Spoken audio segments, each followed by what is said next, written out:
diri sa atong backyard, atong bisitahon og mo-update ni karon nga unsa na kahay status sa atong unsa na kay update karon sa atong tanom nga batong or blatong, then kalabasa, then talong nga among gitanom last week. So mga katol, tara, banta.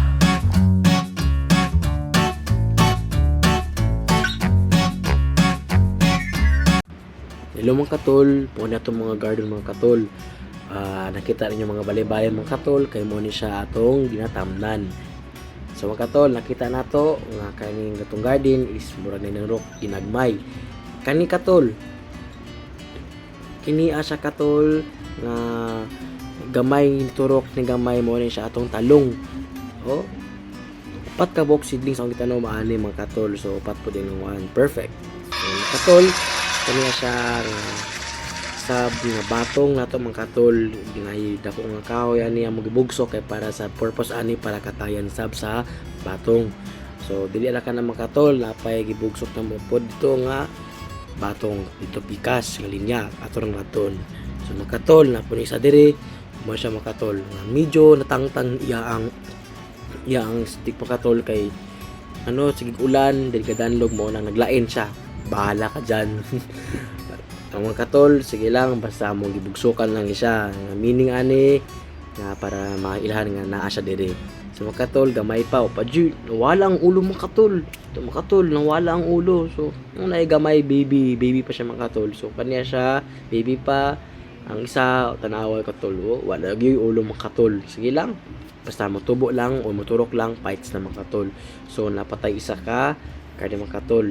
Di ni siya magdungan mga katol kay nga naman kay di kaniya siya depende sa inches nga yuta sa pag imong pagtanoman ni makatol na pa jud sa pikas ang atong batong mga katol tora medyo tulo ka bokra ni siya nga seedlings papud ni same as nga katayan dapon ni siya buhatan na mo ni siya balay-balay mga katol parang padayon siya mga katol og katay mo ni mga katol. So, wa siya nagdungan o katurok basta lang paabot lang ta makatol, update rami. So makatol di lang kani among garden, so naapatay pikas side nga garden. Mao ni mga katol. So, mo ni siya talong mga katol pero wala pa dapon anurok mga katol. Kaya paabot lang ta makatol, update na dapon min sinyo. So, pikas pa mga katol, na diyan na ang atong talong og kalabasa mga katol. Tara, at tunot mga katol. So mga katol, nata karon sa atong kalabasa nga tanom katol.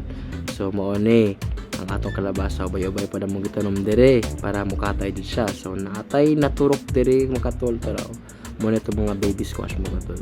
Oh, baby squash mga katol. So kanya sa uban is wala pa nanurok kay siguro na lawom-lawom pagtanom namo.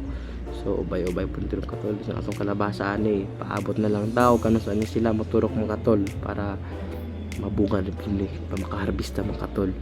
So mga katol wala ta kalabasa. So dili mga katol is natay batong katol. So medyo naturok ato mga batong katol. So tara mo nitong batong para mga katol. So do ka buok perfect couple mga katol. Tara. Oh sweet itong batong. So napos sila katayan itong katol mga sticks atong kanani para mukatay sa ato ra mga ilista mga katol. So kanya mga katol is taas-taas na dyan siya nga batong patay tayo dyan kaya makatay na dyan ng mga katol. So kanang mga katol dagan putang mga kanani kanang stick ani kaya napamampod mga katol napadiri pikas kaya mga katol medyo gamay-gamay pa rin mga katol ato ran ning himog stick gapon ning balay-balay same as nga tong batong atong ginabidyo nako ganina. So mga katol mo ni atong balatong mga katol atong tanom. So thank you mga katol. Don't forget to like and subscribe.